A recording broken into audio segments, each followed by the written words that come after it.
Kristy.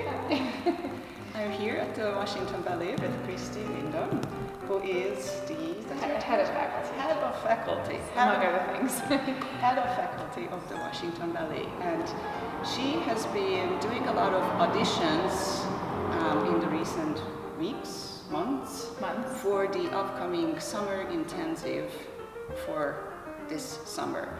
And I was a part of last summer's program and summer before, and it was so much fun. I was teaching Pilates, and I wanted to talk to Kristy about her experience with the auditions. And my particular question is that when you do these auditions, can you tell when a young dancer does other training than just ballet? So when there's that cross-training background. Yes. When I go into this summer intensive tour, I teach to a studio full of children I do not know.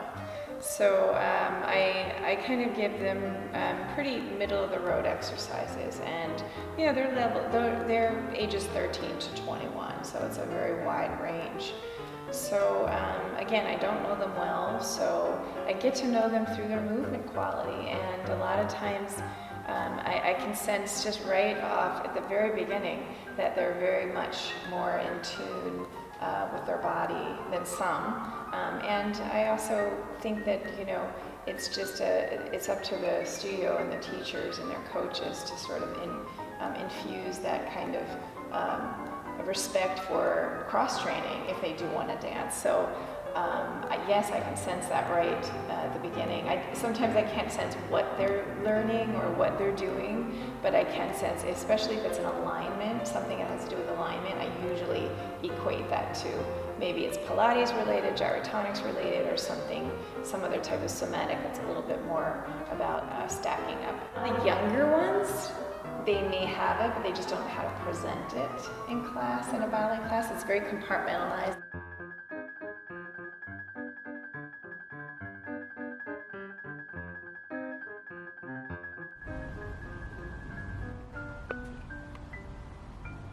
I know that you're always eager to have that Pilates element in the summer intensive here at the Washington Ballet.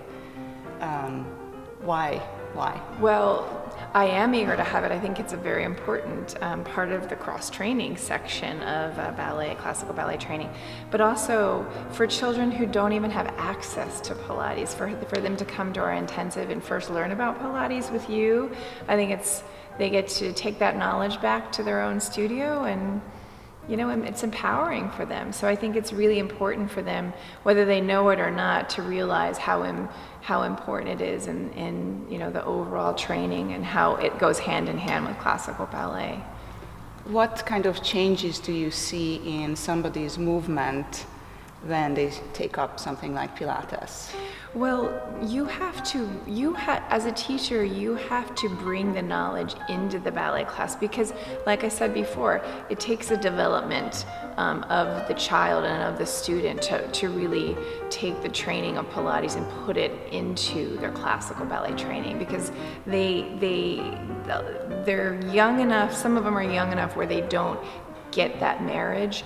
The older ones, they do. You can make, as a teacher, I do Pilates, but I can also make suggestions about spirals and I'll add Pilates terms and they get it. But the younger ones, if you bring Pilates into the studio, into the ballet studio, in a ballet class, and you start using Pilates terms, you can see the light bulb go off. Then they can understand how, the movement, how the energy transfers through the joints, and how that's directly related to the Pilates work they've just learned. But sometimes you need to remind younger ones that, the Pilates work you've just done, the mat work you've just done, now we get to stand up and do that, in a vertical sense and with gravity, and so you have to remind them sometimes. But once they get it, it's really empowering for them. So would you say that just the students knowing the terminology helps you as a ballet teacher and helps you to teach them, because you can say yes? You mean the Pilates terminology? That's right. Yes. Mm-hmm. But I mean, as a ballet teacher, I also have to know the terminology too, and not all my teachers do take Pilates. But it's important, I think, to bring other experiences into the ballet studio, because that's how a teacher can actually relate to a student, is through experiences. So, Okay. yeah. How about injuries and Pilates and the young dancer? Mm-hmm.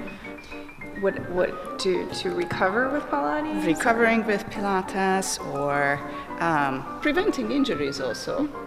Well, we offer Pilates to a lot of our levels here, especially during the summer, as an injury prevention mechanism. So because they are dancing from 9 to 5 in the summertime from Monday through Friday, it's really great for them to add that into their repertoire of movement, so they can go back to and use it as an injury prevention tool. Absolutely. I think that you can't go wrong with that. I mean, it's really valuable for them.